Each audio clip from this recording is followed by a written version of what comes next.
Assalamualaikum warahmatullahi wabarakatuh. Jumpa lagi dengan saya, Budi Santoso dari Kabupaten Buru, Provinsi Maluku. Sekarang saya akan menjelaskan materi tentang geometri netral. Kemudian subbabnya yaitu pembuktian teorema akibat dari teorema 2. Jadi, materi ini adalah bagian dari mata kuliah geometri.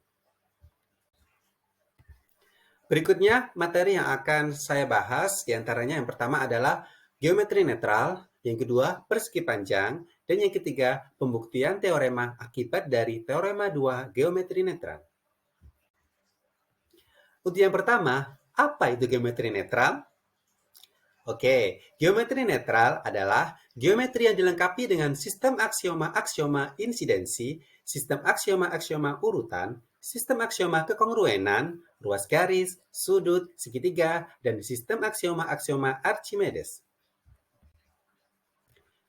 Teorema geometri netral disimpulkan dari 4 postulat pertama Euclides.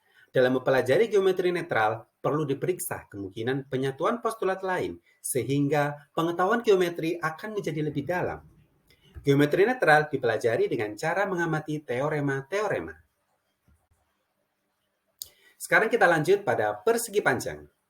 Persegi panjang dalam geometri termasuk hal yang sangat penting. Dapat dibayangkan bagaimana bentuk geometri Euclid jika tidak dapat menggunakan persegi panjang? Sulit sekali akan membuat suatu persegi panjang tanpa mengasumsikan kebenaran postulat kesejajaran Euclid. Berikutnya kita masuk pada definisi. Suatu segi empat disebut persegi panjang jika semua sudutnya adalah sudut siku-siku. Jadi diingat kalau persegi panjang itu sudutnya harus siku-siku semuanya. Lalu kita masuk pada teorema 2 yang berbunyi jika ada sebuah persegi panjang, maka akan ada juga sebuah persegi panjang dengan salah satu sisinya lebih panjang daripada ruas garis tertentu. Sekarang kita akan membuktikan ada pernyataan seperti ini. Jika ada sebuah persegi panjang dalam geometri netral, maka ada persegi panjang yang panjangnya dua sisi yang bersisihan masing-masing melebihi panjang dua ruas garis yang diketahui. Jadi ini adalah bunyi dari teorema akibat dari teorema 2. Berikutnya adalah bukti. Pernyataan 1. Andaikan diketahui persegi panjang ABCD dan ruas garis KL dan MM. Ini gambarnya. Jadi pada gambar ini bisa kita ketahui di situ terdapat sebuah persegi panjang ABCD. Lalu di bawahnya ada ruas garis KL dan di samping kiri persegi panjang itu ada ruas garis MN. Alasannya adalah premis. Jadi ini kita misalkan, kita andaikan ada. Selanjutnya masuk pada bukti yang pernyataan 2. Terdapat persegi panjang ABEF dengan AF lebih besar dari KL. Jadi, dari pernyataan 1 tersebut dan menggunakan teorema 2 sebelumnya, yaitu jika ada sebuah persegi panjang, maka akan ada juga sebuah persegi panjang dengan salah satu sisinya lebih panjang daripada ruas garis tertentu. Untuk gambar, pada awalnya persegi panjang ABCD. Kemudian kita buat persegi panjang lagi yang lebih besar lagi, yaitu persegi panjang ABEF. Dari sini kita bisa ketahui bahwa panjang ruas garis AF itu lebih besar dari panjang ruas garis KL. Oke, kita lanjut.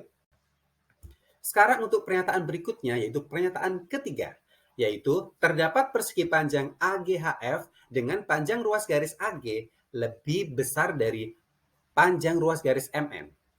Untuk gambarnya, tadi di pernyataan yang kedua, itu persegi panjangnya adalah persegi panjang ABEF. Sekarang kita buat persegi panjang kembali yang lebih besar lagi, yaitu persegi panjang AGHF.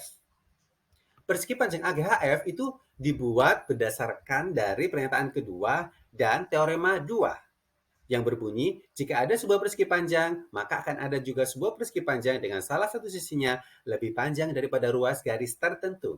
Jadi di sini salah satu sisi persegi panjang adalah sisi AG. Sisi AG panjangnya itu lebih besar dari panjang ruas garis MM.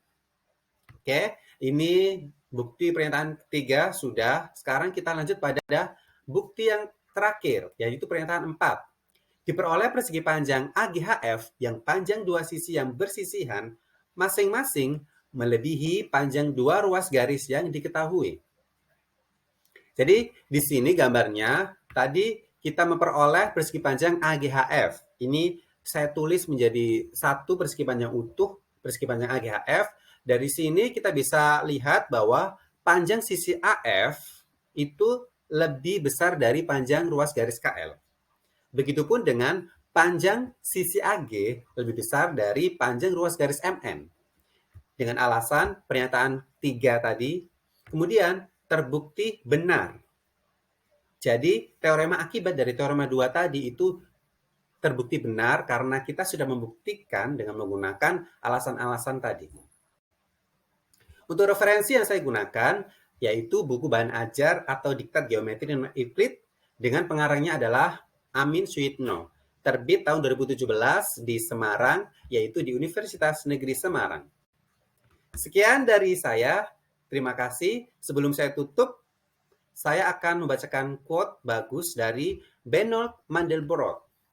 Awan bukan bola, gunung bukanlah kerucut, garis pantai bukan lingkaran, dan kulit kayu tidak mulus, dan petir tidak bergerak dalam garis lurus. Sekian dari saya, terima kasih. Saya Budi Santoso. Wassalamualaikum warahmatullahi wabarakatuh.